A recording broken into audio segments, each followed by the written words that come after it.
Seorang pria mencuri ponsel dalam mobil pickup terekam kamera CCTV hingga akhirnya ditangkap polisi. Sementara itu pemirsa, takut dimarahi istri setelah kalah judi, seorang pria lapor polisi pura-pura jadi korban begal.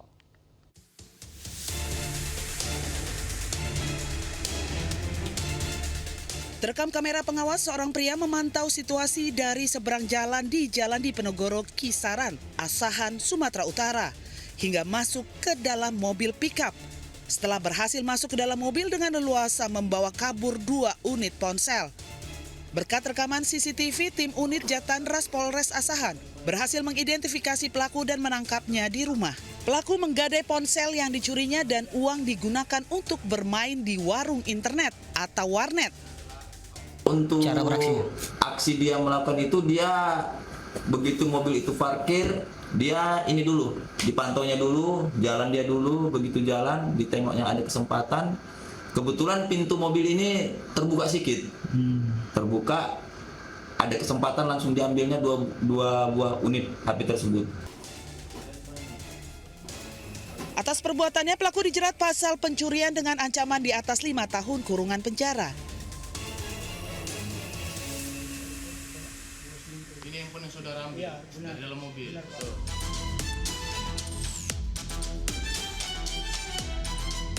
Seorang pemuda ditangkap polisi karena membuat laporan palsu di Polsek Panakukang, Sulawesi Selatan. Dalam laporannya, pria yang bekerja sebagai buruh harian lepas itu mengaku jadi korban begal hingga ponselnya raib. Namun dari hasil penyelidikan terkuak laporan itu palsu. Korban berpura-pura jadi korban begal karena takut istrinya marah setelah gajinya habis digunakan untuk bermain judi online. Guna pemeriksaan lebih lanjut, pelaku kini diamankan di kantor polisi. Setelah dilakukan interogasi singkat bahwa dia mengakui bahwa telah melakukan laporan palsu terkait itu untuk menutupi kekurangan gaji yang dia terima. Untuk memberikan efek jerah, pelaku ditahan selama 1 kali 24 jam. Selanjutnya, ia diminta membuat video permintaan maaf. Dari Makassar, Sulawesi Selatan, Muhammad Durboni, iNews melaporkan. Jadi sarang peredaran narkoba, polisi menggerebek sebuah kamar indekos di Taman Sari, Jakarta Barat. Polisi menangkap seorang pria dan menyita sejumlah barang bukti alat produksi narkoba.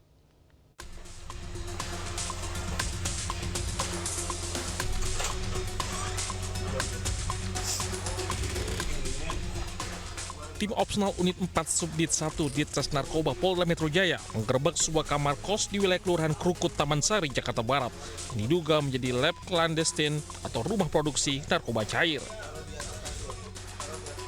Ketika dilakukan penggeledahan, petugas menemukan sejumlah alat produksi narkoba cair, 550 cartridge siap edar, serta puluhan cartridge kosong sisa pakai.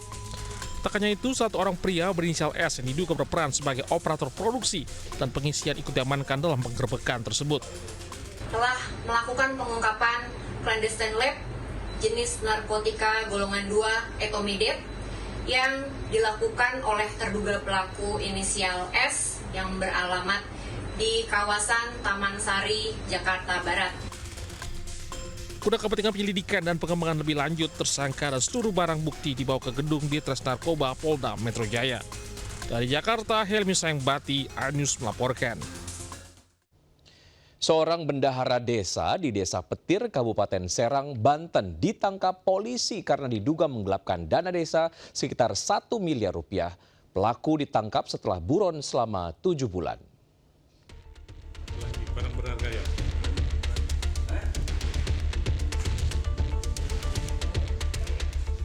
Tim dari Polres Serang berhasil menangkap seorang pria berinisial YL yang merupakan bendahara Desa Petir di wilayah Ciracas, Kota Serang.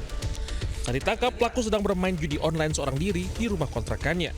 Dari hasil penyelidikan, pelaku diduga menggelapkan dana desa tahun anggaran 2025 sekitar 1 miliar rupiah.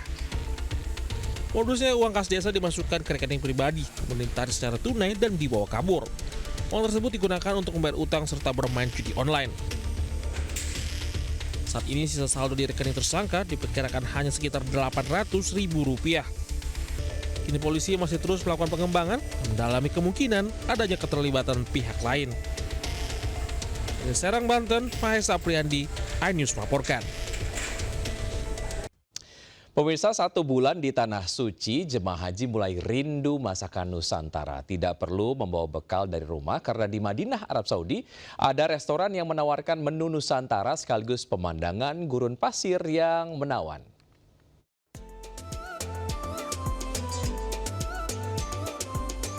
Setibanya di lokasi, mata kita langsung disambut dengan indahnya pemandangan Gunung Uhud, lengkap dengan keberadaan onta di padang pasir. Eits, tidak hanya itu. Di sini juga pengunjung dimanjakan dengan berbagai masakan Nusantara. Menu yang ditawarkan pun beragam. Pastinya akan menjadi obat penawar rindu akan masakan tanah air. The Java Signature yang dimiliki oleh seorang chef asal Cirebon, Jawa Barat menyajikan makanan khas Nusantara seperti bakso, nasi ayam penyet, pisang goreng, serta bebek goreng. Dibanderol dengan harga 20 hingga 35 rial. Kafe ini selalu ramai dikunjungi oleh jemaah haji ataupun umroh. Alhamdulillah hari ini kita makan bakso sama kerupuk dan ayam penyet. Selama 10 hari kita di Madinah, kangen dengan masakan Indonesia. Kanan di luar juga banyak nasi gitu. Jadi saya pikir bakso itu untuk semua kalangan bisa. Sama pisang goreng memang belum ada duanya. Baru satu-satunya yang mencetuskan pisang goreng di Saudi Arabia.